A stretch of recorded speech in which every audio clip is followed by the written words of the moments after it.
So sa atin pong pagpapatuloy, ang atin naman pong pag-aaralan ay tapos na po tayo sa baptism. Okay? Ngayon ay magpo-focus na naman tayo doon sa pangalawang ordinansa at yon po ay ang banal na hapunan. Okay?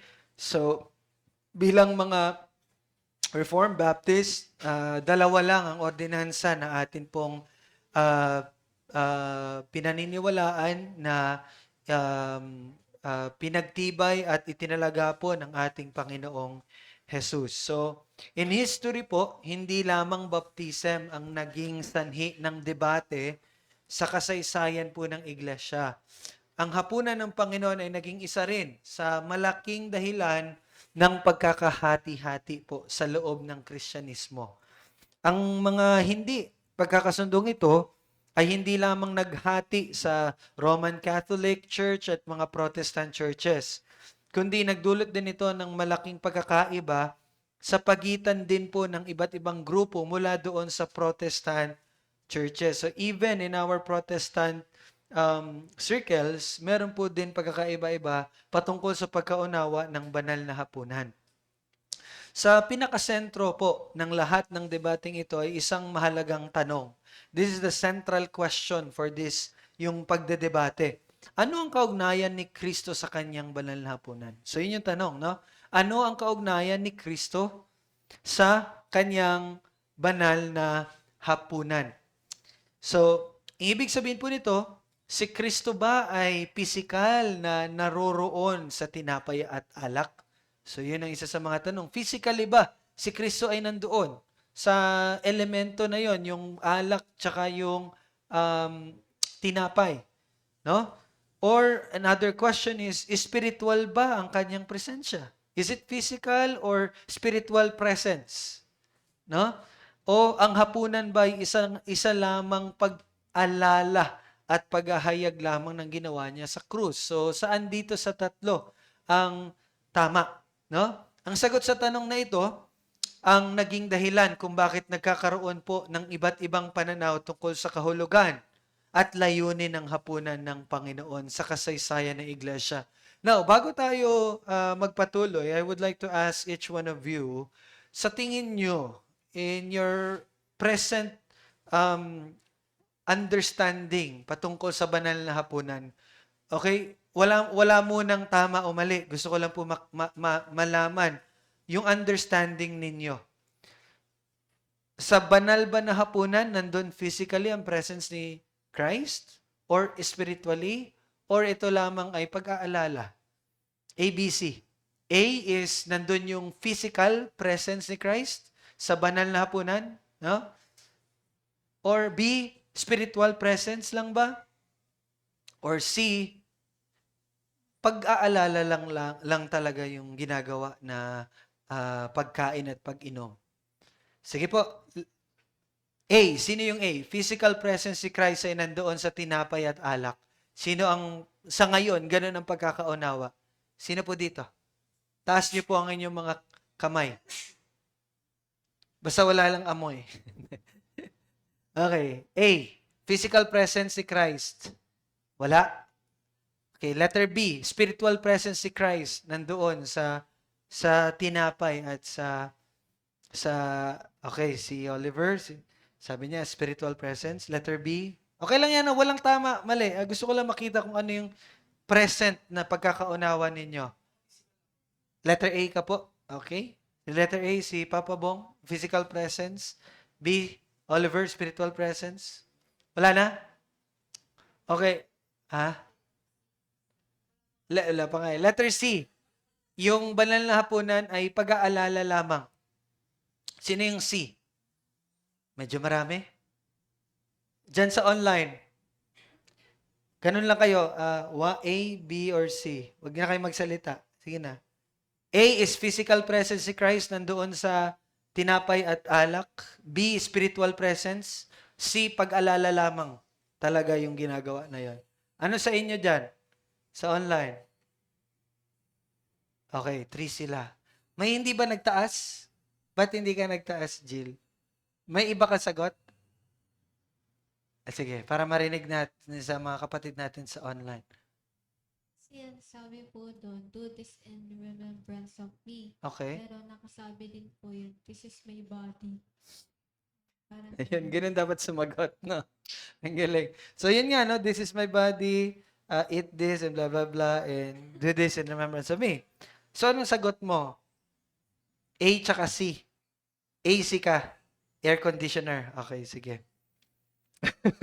So, okay lang po yun. Ano lang naman, gusto ko lang makita. And then, tingnan natin kung ano ba yung magiging sagot sa ating pagpapatuloy. Okay? Now, unang pananaw is yung tinatawag po na, medyo maano yung English nito, transubstantiation. Spelling, trans, T-R-A-N-S, transub, U-B, transub, U-B, tapos S ulit, and then T-A-N, T-A-N, T-I-A, T-I-O-N. Transubstantiation. Parang gano'n. Okay? Or ano ba to? Transubstantiation? Transubstantiation. Parang gano'n. Kuha niya? Now, ang pananaw po na ito ay pananaw naman ng simbahang Romano-Katoliko. So ito yung pinangahawakan ng Roman Catholic Church. Now, let's see kung paano nila ito pinapaliwanag. So ang pinakamatandang tradisyonal na pananaw tungkol sa hapunan ng Panginoon ay itong tinatawag na transubstantiation. Ito yung pinakamatagal, pinakamatandang pananaw. Now, ang doktrinang ito ay lubos na pinaunlad ng sikat na teologo na si Thomas Aquinas. Ito, palagi itong binabanggit ng mga theologians. Si Thomas Aquinas. And ito ay officially pinagtibay ng simbahan noong 1215. Okay? 1215. Now, ano nangyayari dito? Ang salita pong transubstantiation ay literal na nangangahulugang pagbabago ng substance. Yan ang ibig sabihin nun. Literal na pagbabago ng substance or yung laman. Okay? So, sa pananaw na ito, yung tinapay po ay hindi lamang sumasagisag or sumisimbolize kay Jesus, but ito ay tunay na nagiging kanyang physical na katawan. Yun yung transubstantiation. Nagiging tunay yon na physical na katawan ni Kristo, yung tinapay. At ang alak naman ay tunay na nagiging kanyang physical na dugo. Okay? So, ginamit ni Thomas Aquinas ang filosofiya ni Aristotle nung pinaliwanag niya to. Kung bakit daw tinapay pa rin ang nakikita ng ating mga mata, ngunit si Kristo ang nakikita ng pananampalataya. So, sinabi niya, ang pagkakaiba ng dalawang bagay. May tinatawag na accidents at merong substance. May dalawa. Ito, ganito niya in-explain to. Yung accidents daw, which is ang spelling is accident talaga, ito yung panlabas na anyo. Ibig sabihin, yung lasa, yung amoy, yung kulay, yung texture, hindi daw nababago yung accident, yung utsura. Yun nga, yung lasa, amoy, kulay, texture. Kaya lang, yung substance daw, ito yung loob. Ito yung loob na essence ng isang bagay, kung ano talaga ito sa kaibuturan ng bagay na yun or yung tinapay, ito yung sinasabing nagbabago. Yun daw yung nagbabago. Okay? So, sa theology naman ng Roman Catholic, ang hapunan ng Panginoon or yung tinatawag na Eucharist, di ba? Ay isang muling paghaharap. Ibig sabihin, representation. Hindi yung representation na sinisimbolize, but representation. Ibig sabihin, pagpapakita muli or pagsasagawa muli. No, hindi representation na representative, ha? Representation. Sa Roman Catholic Church, pag-uulit daw yun. Pagpapakita muli ng paghahandog ni Kristo sa krus. So, sa madaling salita, paulit-ulit na naghahandog si Kristo sa krus sa tuwing nagbabanal na hapunan. Hindi lang yung nangyari doon sa ano nga ang bundok? Saang bundok nga inano si Kristo? Sa Golgota, no? Golgota. So hindi lang daw doon nangyari ang paghahandog ni Kristo. Sa tuwing naglo-Lord Supper ang mga Roman Catholic believers, naghahandog muli si Kristo. Kaya, transubstantiation ang kanilang tinuturo na nagiging physical talaga yon na katawan at dugo ni Kristo. Yun ang kanilang pagkaunawa. Ito ay tinuturing na isang tunay at mabisang handog. No? Hindi madugo. Although yung sa Golgotha, madugo yun, pero ito hindi na madugo gaya ng original na pagpapako sa krus. Ngunit, may kaparehong spiritual na halaga. Okay? So ngayon, ang tanong, paano natatanggap yung biyaya? Anong tinuturo ng Roman Catholic Church? Sinabi doon na ang sino mang wala sa kalagayan ng mortal sin. So meron silang category, di ba? Yung mortal sin. Kung sino daw yung mga tao na wala doon sa category na yon, yung hindi gumagawa ng mga mortal sin, ay tumatanggap sila ng biyaya ng Diyos sa pamagitan ng pagkain ng tinapay. Ganun na kanilang pagkakaunawa. So basta wala kang ginagawang mortal sin, then tumatanggap ka ng biyaya ng Diyos sa pamagitan ng pagkain ng tinapay at pag-inom ng alak. Na siyang physical na katawan, no, na nagtatransform sa physical na body at dugo ni Kristo. Maging daw ang simpleng panonood lamang sa misa ay tinuturing daw nila na paraan ng pakikibahagi sa biyayang iyon. So kahit na hindi ka kumakain at hindi ka umiinom, basta na nanonood ka doon, nasa labas ka lang, nakikipag-date, basta nandun ka, natatanggap mo yung biyaya. Gets nyo? Kaya maraming tao sa labas. Kasi okay na kahit nasa labas ka lang. Parang ganon. Now, sa loob ng mahabang panahon, mga pari lamang ang umiinom ng alak. Dati, no? Mga pari lang ang umiinom ng alak. Ang mga karaniwang miyembro ay tumatanggap lamang ng ostya or yung tinapay na ginagamit nila. Now, nagbago ito matapos ang Second Vatican Council noong dekada 1960 kung kailan mas maraming tao ang pinahintulutang makibahagi doon sa wine. So dati ang priest lang nila, no? Now, tingnan natin yung kung biblical ba ito, kung tama ba to. Pero ito yung ginagamit nila na Bible verse in John 6:53 to 57. Anyone can read John 6:53 to 57. Sige na. John chapter 6 verses 53 to 57. Anyone na makapagbasa, please. Ito po yung mic. John 6:53 to 57. Anyone?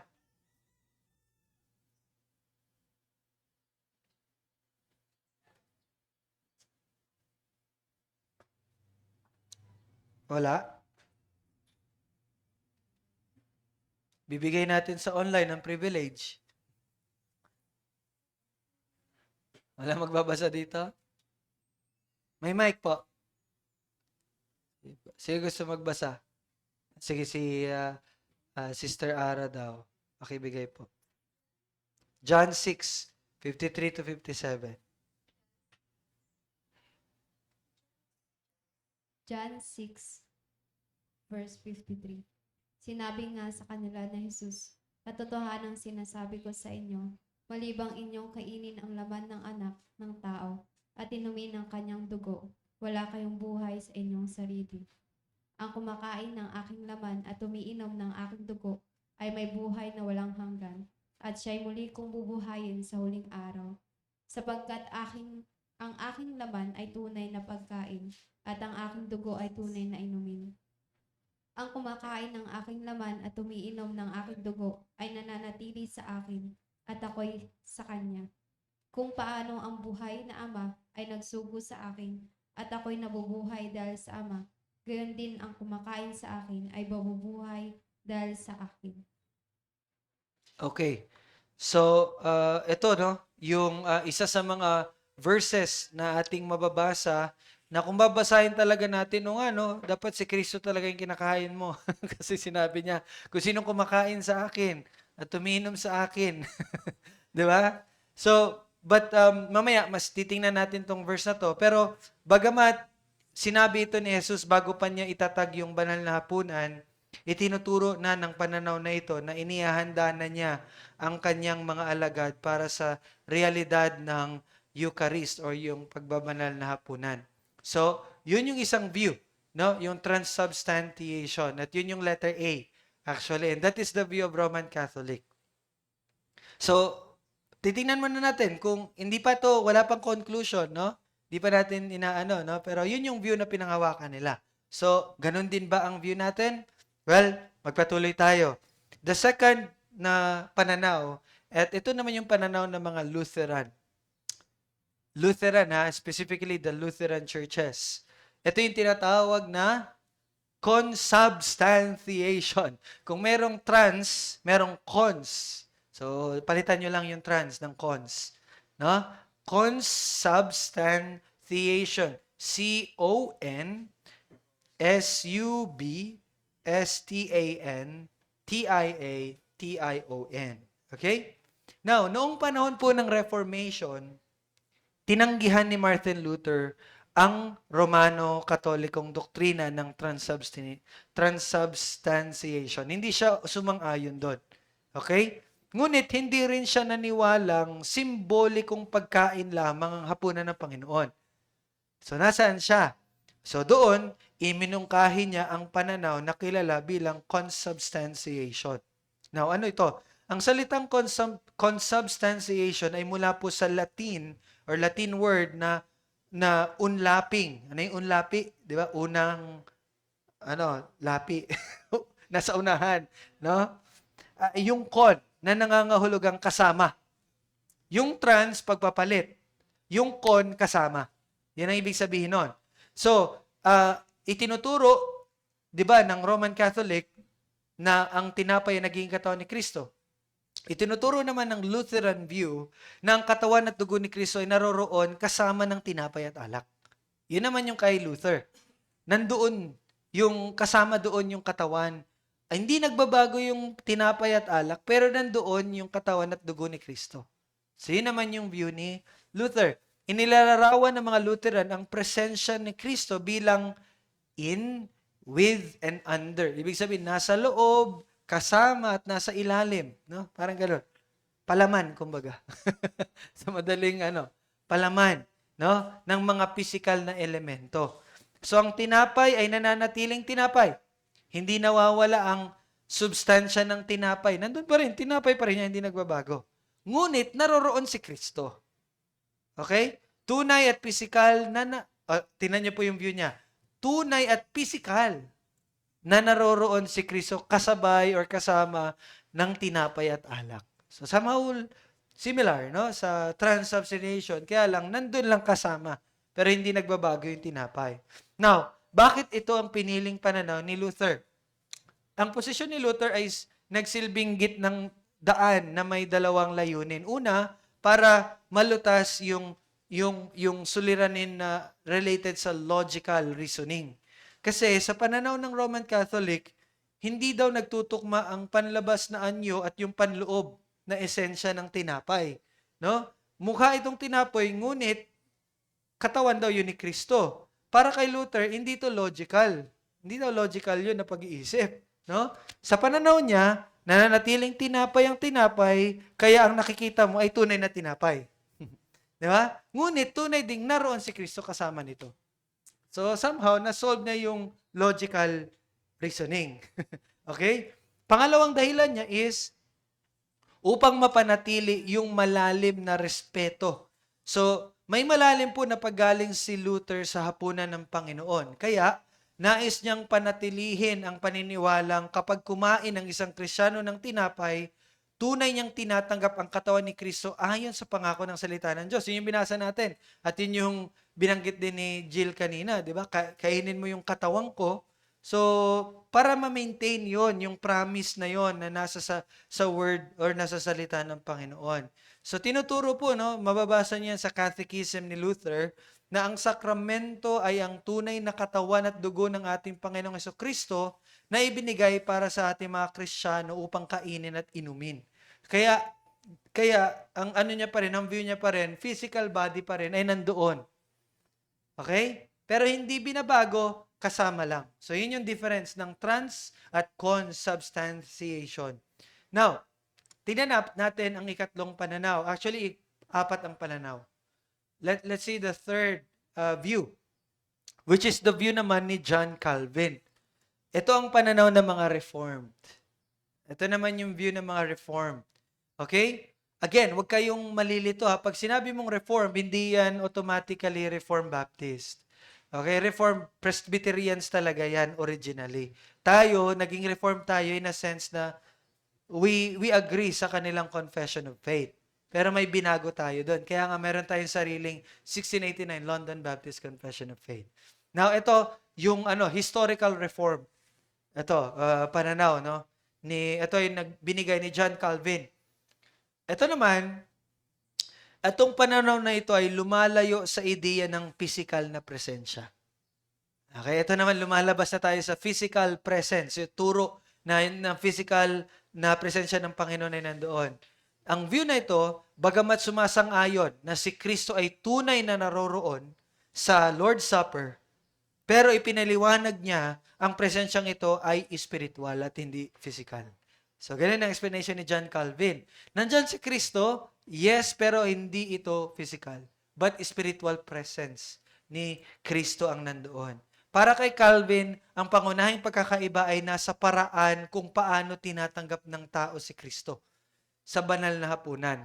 So, ang pagkakaiba dito is yung paano ang pagtanggap whenever we do the Lord's Supper. So, hindi tulad ng pananaw ng Roman Catholic at ng Lutheran, itinatanggi ni John Calvin or tinatanggi ng turong ito na ang physical na laman at dugo ni Kristo ay literal na nasa hapunan. Again, wala daw doon yung physical presence ni Christ, no? Tunay, pero tunay na nandoon si Kristo. Ngunit siya ay natatanggap at pinakikinabangan sa pamagitan ng pananampalataya, ng mananampalataya. So, hindi sa pamagitan ng physical na pagkain. Okay? But sa pamagitan ng pananampalataya. Pwede po ba tumayo muna kayo? Sige daw. Tayo po muna kayo. Tayo po kayo at tumalon po kayo 3 beses. Maraming beses. Okay, pakisampal po yung katabi nyo. Okay, ikot-ikot.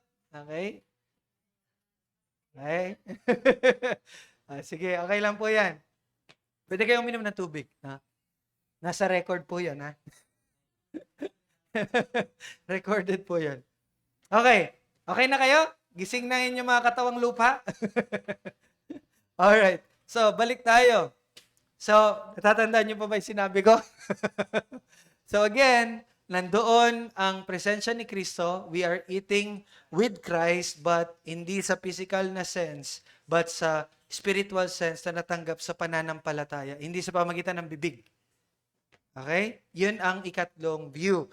Now, sinabi ni dito na kung ang isang tao ay kumain ng tinapay ng walang pananampalataya, walang spiritual na pakinabang ang hapunan para sa kanya. Kasi yung transubstantiation at yung consubstantiation, basta kumain ka, hindi kailangan ng pananampalataya, basta kumain ka, nakikinabang ka. Pero dito naman sa view na to is that kung wala kang pananampalataya, kahit kumakain ka, walang silbi yun. So nakikita niyo po yung kaibahan ng tatlo, no? Ang pananampalataya ang nag-uugnay sa mananampalataya sa spiritual na kayamanan ni Kristo. So yun yung view ng Reform. Okay? Ipinaliwanag ito sa Westminster Confession of Faith. O, di ba you see, ang gamit dito is yung Westminster Confession of Faith na sinabi doon na hindi sila nakikibahagi kay Kristo sa paraang laman o pisikal, kundi spiritual na paraan. Sa pamagitan ng pananampalataya, sila ay nakikibahagi kay Kristo na ipinako sa krus at tumanggap ng lahat ng mga biyayang binili ng kanyang kamatayan para sa kanila. So, sa pananaw na ito, ang hapunan ng Panginoon ay isang spiritual na pakikipagpalitan. It is spiritual na pakikipagpalitan.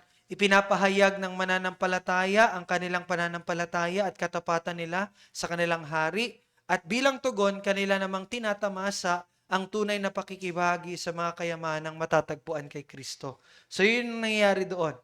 No? Ngayon, pang-apat na view. Ito yung pang-apat na view. Pag-alala at pagpapahayag lamang. It is just memorial, kumbaga. This is the fourth view. Ang pang-apat, no, na pangunahin na pananaw tungkol sa hapunan ay ang memorial view. Hindi mountain view, memorial view. Sapagkat ang turo na ito ay ito lamang daw ang pananaw na halos lahat ng Kristiyano in any denomination ay sumasang-ayon. So ito yung pananaw na widely accepted by most Christians, kahit ano pa ang denomination nyo, Pentecostal ka pa man, or Baptist ka pa man, or ano. No? This is the widely accepted view. At bagamat may ibang pananaw na nagdaragdag pa ng ibang kahulugan, marami pa po, no? Pero 4 lang ating tinitingnan, no? Dito po sa pananaw na ito, walang halos tumatanggi. Kaya nga accepted siya by most, no? Ang pinakamalakas na batayan para sa pananaw na ito ay mula sa sinabi ni Apostol Pablo in 1 Corinthians 11 verse 26. Sinabi doon, sapagkat sa tuwing kainin ninyong tinapay na ito.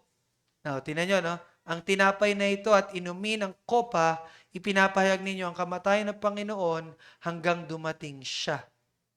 So ito naman yung kanilang Bible reference.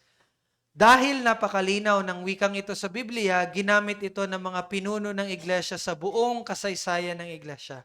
Mula pa sa mga unang panahon, gaya ni Clement, no? Ito, mapapag-aralan natin to pag nag-ano na tayo ng church history. Si Clement of Alexandria hanggang sa panahon ng Reformation, ito na po yung pinangahawakan. Now, noong Reformation po, si Huldrych Zwingli, isa ito sa mga tanyag, no, na reformers, siya yung naging pinakatanyag na tagapagtanggol ng view na ito. Sinabi niya na ang hapunan ng Panginoon ay isang muling paglalarawan ng paghandog ni Kristo, ngunit sa simbolikong paraan lamang. So, ganun ang turo niya. So, ang tinapay at ang saro, ang mga ito ay mga simbolong nagtuturo pabalik sa krus ni Kristo. Simbolo lang to. Okay? At sa pagkain at pag-inom naman, ito naman yung public na declaration ng church ng katotohanan ng ebanghelyo. Okay? Now, ano naman ang pananaw ng mga Baptist? Ano naman yung mga pinangahawakan ng mga Baptist, no? Karamihan po sa mga Baptist ngayon, ang pinangahawakan ay ang memorial view, no? Dahil sa dalawang pangunahing dahilan. Una, malinaw itong biblical. So yun yung unang dahilan. Mahigpit itong nakakapit sa mga salita ni Jesus na gawin ninyo ito bilang pag-alala sa akin. Okay? Number 2, ang ikalawang dahilan, iniiwasan nito yung tinatawag na sacramentalism. Sacramentalism. Ano yon? Ito ay pinananatili iniingatan ng view na ito upang malinaw na ang ritual mismo ay hindi pisikal na pagbabago o nagliligtas, taliwas po sa Roman Catholic view. No? So, hindi iyon na nakapagliligtas. Kapag kumain ka at uminom ka, hindi yun nakakapagligtas. No? So, pero meron silang isang mahalagang paalala tungkol naman sa presensya ng Panginoong Yesus. Bagamat binibigyan din ng mga Baptist na memorial lang ito, pag-alala lang ito, gumamit din sila sa kasaysayan ng mayamang pananalita tungkol sa presensya ni Kristo sa hapunan. So ano yung view nila? Naniniwala sila na para sa mga lumalapit ng may pananampalataya, this is somehow similar sa Reform, no? Si Jesus ay tunay na naroroon sa puso ng mga mananampalataya at sa pagtitipon ng iglesia, spiritually. Dahil dito, minsan nagiging kahawig ng kanilang pananalita yung spiritual presence view ni John Calvin at ng Reformation, ng Reformers. No? So, sa anong paraan naman nagiging paraan ng biyaya ang hapunan ng Panginoon? So, nasabi ko na ba kung anong view natin? So, anong view natin? Anong view natin? So, kung titingnan natin, similar lang talaga sa Reform view, sa pananaw na inexplain ni John Calvin. No? Although hindi kasi na-emphasize ni John Calvin yung memorial view. na pag-alala yon, no? Ang inaano talaga ni Calvin, almost similar sa Roman Catholic in a sense na spiritual nga lang. Pero sa atin, ano lang talaga yung pag-alala. Hindi tayo bumabalik sa Krus Kalbaryo. We're just remembering it. Parang gano'n. So ako, sa akin, as of now, I agree na spiritual sense yun, and spiritually, nandun ang presensya ng Panginoong Kristo, but this is just in memory of what Christ did on the cross. Hindi yung binabalik natin yung pagkamatay niya at pagkabuhay niya. Kasi 1 Peter 3:18, for Christ died for sins once for all. So yun, isa yun sa magiging ano. Bakit ulit-ulit? Bakit kailangan niya mamatay ulit at mabuhay? Di ba? Hindi na. Na? So we hold that Baptist view, memorial view, ang ating pong pinangahawakan. Okay? Now, meron pang isang debate tungkol dyan. Ito naman ay kung sa anong paraan nagiging means of grace ang Lord's Supper. Di ba? 4 ang means of grace. Tama ba? Ano ba yung means of grace? Word, prayer, sacraments, at fellowship. Diba? So ngayon, sa anong paraan nagiging means of grace ang banal na hapunan? So ang debate tungkol naman dito ay kung anong ginagawa ng Lord's Supper sa buhay ng isang Kristiyano. So ito yung debate. At ito ay bumabalik sa parehong pangunahing usapin na nakita natin sa baptism nung nakaraan. Anong kaugnayan ng pananampalataya at nung ritual na yon? No? May dalawang pangunahing paraan sa pagsagot dito. Ang unang pananaw, again, because we're talking about history, kaya pinapakita sa inyo, ano ba yung mga different views, no? So the first view is tinatawag na, sa Tagalog, ritual muna. Ritual muna. Natatawa ko sa translation. Ritual muna. Okay? So ano yung pananaw na ito? Ang pananaw na ito ay nagtuturo pananaw na ito ay nagtatanong, ang ordinansa ba mismong naghahatid ng biyaya sa tao kahit wala siyang pananampalataya? So that's the first view. No? Yung ritual ba mismong nagbibigay ng biyaya? The second view is pananampalataya muna. Okay? Dito naman sa view, ang tanong, ang pananampalataya ba ng tao ang dahilan kung bakit nagiging paraan ng biyaya ng Diyos ang banal na hapunan? So, ganun po, no? Now, tingnan natin ang pananaw ng mga Baptist. Matagal na po na tinatanggihan ng mga Baptist ang ideya na ang hapunan ng Panginoon ay isang mahalagang daluyan na otomatikong naghahatid ng biyaya. So, nire-reject ng mga Baptist yung ritual muna na view. No? We reject that. Okay? Sa halip, nakikita nila ito bilang utos na dapat sundin.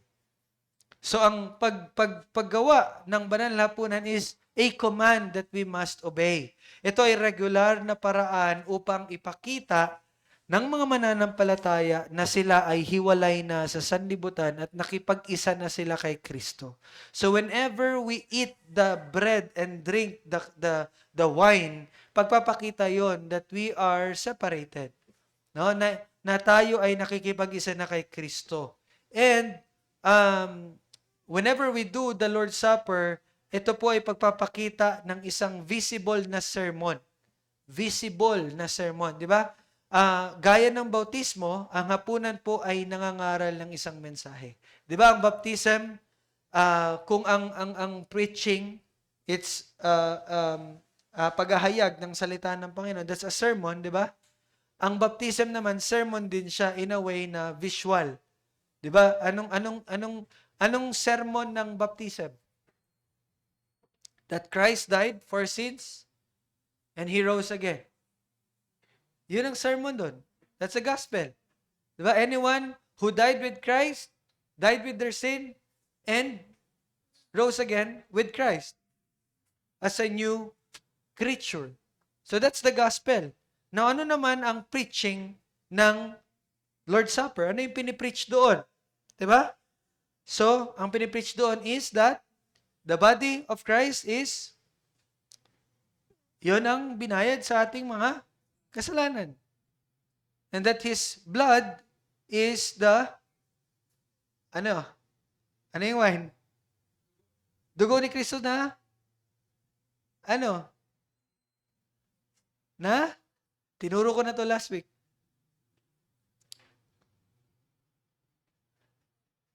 Dugo ng bagong tipan. Ang lagi kasi natin iniisip, ang dugo, naglilinis ng kasalanan. Pero in the Lord's Supper, ang inaalala natin is the inauguration of the new covenant. Kaya nga sabi ni Kristo, ito ang dugo ko. Ang dugo ng bagong tipan. Kasi ang covenant po, ang tipan, na nagiging official yan kapag merong blood. Di ba? So, kailangan ng blood para officially ma-inaugurate or officially ang tawag dyan? Start yung bagong tipan. And that is through the blood of Christ. Gets niya po? So, ibig sabihin, sa Lord's Supper, we declare that we are now in the new covenant. Di ba yung ipinangako ng Diyos sa Jeremiah 31? Di ba?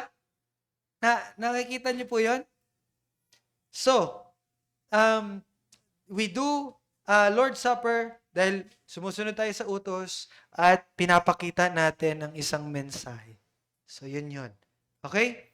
Pero, kailangan nating tandaan, ang tinapay po at yung wine ay hindi kusang lumilikha ng kaugnayan sa Diyos. No? Bagaman kumakain ka, umiinom ka, hindi yun nangangahulugan na may kaugnayan ka na sa Diyos. Ang Espiritu Santo po ang tunay na lumilikha ng espiritual na pakikipag-isa sa pagitan ng Diyos at ng mananampalataya na inilalarawan sa pagkain natin. And one thing also nakalimutan ko, ang pinapakita doon sa pagkain din natin sa banal na hapunan is yung sinabi ko kaninang umaga. It shows our relationship with God through Christ.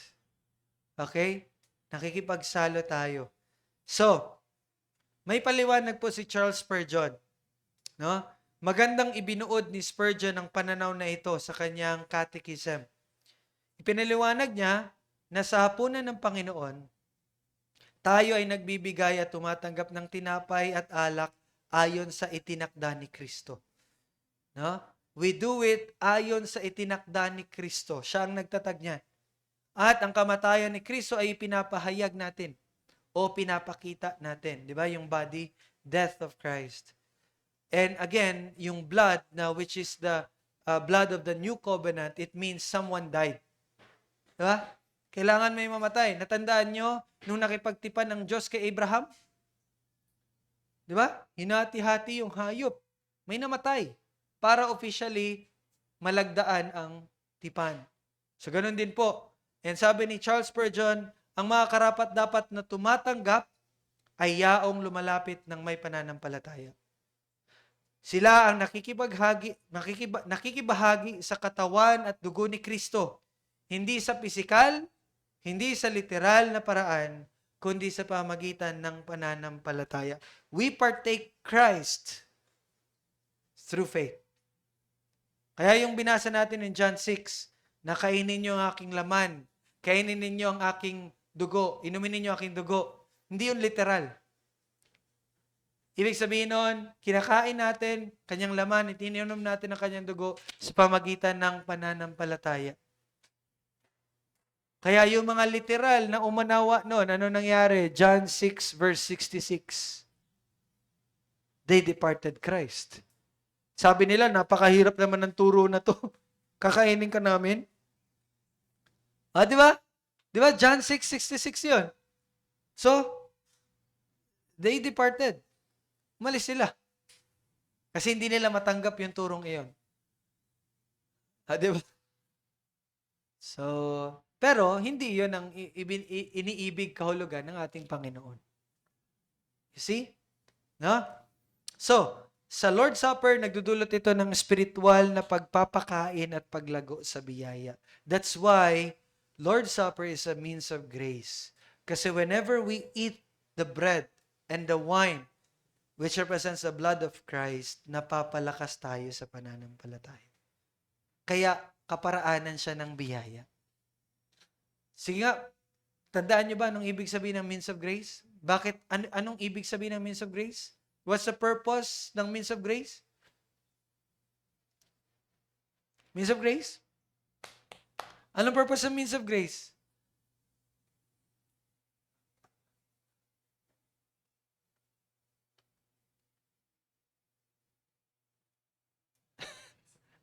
Ano ibig sabihin ng means of grace? Kaparaanan ng biyaya. Tama yon. That's Tagalog, no? Pero ano yon?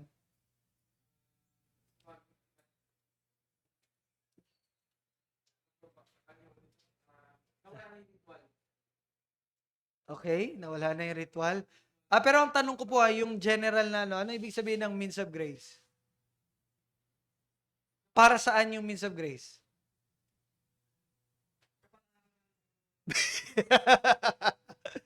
Yes, kaparaanan siya ng biyaya. Para saan? Patuloy na?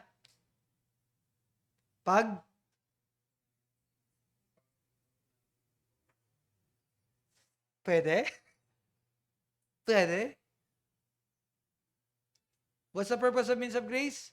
Para sa pagpapalago at pagpapabanal ng isang mananampalataya.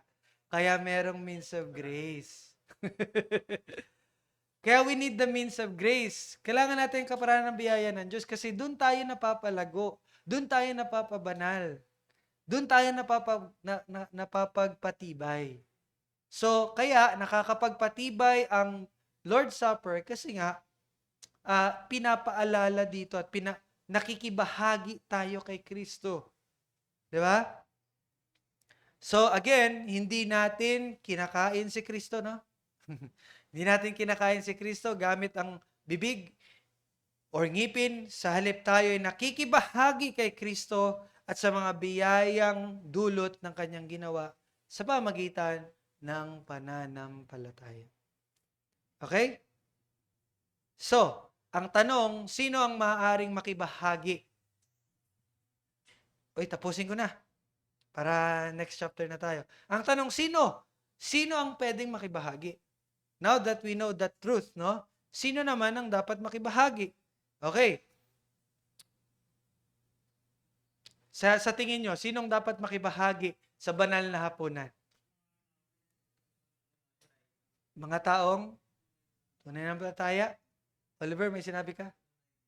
Tunay na mananampalataya? Basta dapat tunay na tao yan, ha? May iba pang view dito? O sige, tingnan natin para mabilis so matapos na natin to. So, sino ang maaaring makibahagi? Merong 3 na category na in the church history, ito yung mga category na tumatanggap. Tingnan natin kung saan dito yung tama. Unang view, closed. Second view, closed. Third view, open communion. Una is closed with D. Pangalawa is closed without D. Pangatlo is open. Now, matagal na po na pinagtatalunan din ng mga Baptist kung paano susundin yung babala ni Apostle Pablo. Ano yung babala ni Apostle Pablo? Sa 1 Corinthians 11, di ba? Examine ninyo kasi kapag kayo ay kumain nito at hindi tama ay kayo ay nahuhulog sa paghatol ng Diyos. Di ba? So, kaya may tanong, sino dapat makibahagi para maiwasan natin yung paghatol ng Diyos. Di ba? So, dahil dito, nabuo ang 3 pangunahing pananaw tungkol sa kung sino ang dapat at papahintulutang makibahagi. Ito po yon, yung closed communion, yung may D, C-L-O-S-E-D, closed. Ang pananaw na ito ay tanging mga miyembro lamang ng particular na lokal na iglesia makikibahagi. Members only ng local church. Yun po yung closed. Ibig sabihin, kahit sinasabi mong nananampalataya ka, pero hindi ka member ng church, hindi ka pwede. Okay? Yun yung closed. Pangalawa is yung close, yung walang D. Ito naman is, kahit sino mang mananampalatayang nabautismuhan bilang mananampalataya, pwede. Kahit hindi ka member ng local church, basta nananampalataya ka at nabautismuhan ka somewhere down the road, pwede ka. That's a close. Okay? Open. Ito namang open, sino mang nagtitiwala kay Kristo para sa kaligtasan, ano man ang kasaysayan ng kanyang bautismo, pwede. So, basta nagtitiwala kay Kristo, without any regard sa kung tama ba yung pagkakaano mo, hindi. So, yun po yung open. Pero, isang common denominator nila, basta mananampalataya ka. Yung closed, dapat member. Yung closed na walang D, kahit hindi ka member, basta tama yung bautismo mo, no? And yung open naman, kahit hindi tama or hindi sure kung ano man yung bautismo na ginawa mo, basta nananampalataya ka, pwede kang kumain. Okay? Now, tingnan natin yung pagkakaiba-iba. Yung closed po, yung may D, mahigpit to. Binibigyang diin ng pananaw na ito na ang pananagutan ng lokal na iglesia nabantayan ang kanyang mga miyembro. Kaya closed, kaya members lang para ma-secure talaga at maingatan yung bawat member na kumakain ng banal na hapunan. Dahil po ang iglesia lamang ang tunay na nakakakilala sa kalagayang espiritual ng tao ngayon at pamumuhay ng tao ngayon, so nililimitahan nila, no? Ang hapag or yung Lord's Supper sa particular na pamilyang iyon upang matiyak na ito ay tinatanggap ng karapat-dapat. So, hindi siya pagdidiscriminate. Pag-iingat lamang ito. Intindihan nyo? And even, kahit po sa member ka ng church, pero under disciplinary action ka, hindi ka pwedeng kumain. Di ba? And even kapag meron kang mga tinatagong kasalanan, hindi rin pwedeng kumain. Kaya nga po, Lord willing, kapag tayo inordain na makakapag Lord's Supper na tayo, bago tayo mag-Lord's Supper, may meeting tayo before Sunday. Kasi i-check yung bawat isa mo sa buhay mo. Ganun na po tayo. No? At kung merong makasalanan na hindi nare-repent, hindi ka pwedeng kumain. Parang ganun po yun. You see? Ganun po. Now, sa close naman, without D, medyo pinalawak ng pananaw na ito yung invitation sa mga mananampalataya na may kaparehong paninindigan. No? Hindi kinakailangan miyembro ka ng lokal na iglesyang iyon, ngunit dapat ay sumunod ka kay Kristo sa ordinansa ng bautismo ng mananampalataya. So yung sa atin, di ba pumunta tayo ng Tipan ng Biyaya? Closed yun, with D. Kaya lang nag-join tayo, kaya ang tinatanong ako, Ryle, sino ba yung pwedeng kumain dyan? Closed pa rin siya. Although, naki-join tayo sa kanila. Okay? Open communion. Nakatuon naman ang pananaw na ito sa personal na relasyon ng isang tao kay Jesus. Kung alam mong ikaw ay tunay na Kristiyano, maaari ka makibahagi kahit na ikaw ay nabautisman nung sanggol pa or hindi pa nabautisman. Pwede. Basta you declare na nananampalataya ka kay Kristo Jesus. So sa atin, anong ipapractice natin? Open, close, or closed?